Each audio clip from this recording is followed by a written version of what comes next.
Caros amigos, bem-vindos a mais um episódio de hoje na Segunda Guerra Mundial.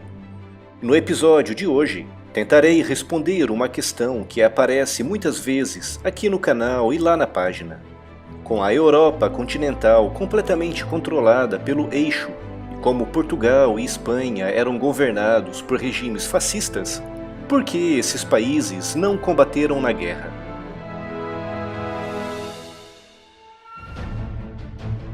Vamos começar por Portugal. Desde 1932, que Portugal era governado por Antônio de Oliveira Salazar, que tinha instaurado um regime autoritário e de inclinação claramente fascista, conhecido como Estado Novo.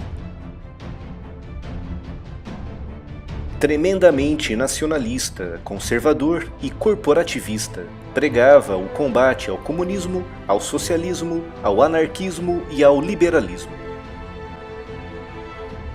A população portuguesa era mantida sob um rígido controle e o governo censurava todos os meios de comunicação. Mas do ponto de vista militar, o exército português na Europa era muito reduzido em termos numéricos e também qualitativos. Com pouca força militar na Europa, Portugal não estava à altura de um conflito de dimensões globais como a Segunda Guerra Mundial. Resumindo, Portugal não combateu na Segunda Guerra Mundial por uma questão diplomática, o tal acordo secular com a Inglaterra, por uma questão militar, ao não ter capacidade bélica para participar ativamente no conflito, e finalmente por uma questão econômica, já que como país neutro, Portugal tinha mais facilidade para negociar com ambos os lados do conflito. Durante a guerra, Portugal também era o paraíso dos espiões. Lisboa era conhecida por ter o maior número de espiões por metro quadrado do mundo, e o país também lucrava com isso. No entanto, nos anos finais da guerra, o governo de Salazar iria cada vez mais inclinar-se para o lado dos aliados, o que incluiria a cedência de vastas extensões territoriais nos Açores para a instalação de bases militares. Já no caso da Espanha de Francisco Franco, a questão foi bem mais complexa. O lado republicano, leal aos princípios democráticos, recebeu voluntários de diversos países e ajuda material e militar da União Soviética, principalmente sob a forma de blindados. Já o lado fascista, liderado pelo general Francisco Franco, recebeu um grande apoio material e humano da Alemanha e da Itália. A Legião Condor foi criada na Alemanha com o objetivo de auxiliar militarmente as forças de Franco, chegando a ter em suas fileiras dezenas de milhares de soldados, centenas de aviões e blindados. Graças à grande ajuda recebida, as forças de Franco venceram, mas a um custo altíssimo. A Espanha ficou completamente devastada.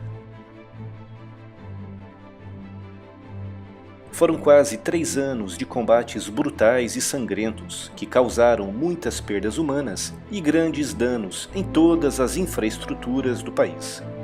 Franco sabia que o seu país estava em ruínas e que não tinha capacidade militar e industrial para combater numa guerra dessa envergadura. Por isso, fez de tudo para não se envolver diretamente. Ao manter uma posição oficialmente neutra, mas claramente pró-eixo, em caso de vitória alemã na guerra, Franco poderia colher alguns frutos. Mas em caso de derrota da Alemanha, o seu estatuto de nação neutra evitaria que o seu país fosse atacado e invadido pelos aliados. Franco foi muito inteligente ao seguir essa política e a partir de 1943, quando se tornou evidente que a Alemanha perderia a guerra, voltou-se inteiramente para os aliados, começando com a retirada da Divisão Azul da frente de combate e com a interrupção do fornecimento de matérias-primas para as forças do eixo. Portugal e Espanha conseguiram manter os seus governos fascistas até meados dos anos 70, graças às ações e decisões tomadas pelos seus líderes durante a Segunda Guerra Mundial. Apesar de fascistas e alinhados com as ideologias das forças do eixo, os líderes de Portugal e Espanha foram inteligentes. Sabiam das limitações dos seus países e, talvez intimamente, sabiam que a Alemanha, a Itália e o Japão acabariam por perder. Souberam jogar muito bem no campo diplomático e escolheram uma abordagem oficialmente neutra, mas com grandes e amplos movimentos, ora para um lado e ora para o outro, mas sempre de forma muito perspicaz e sutil.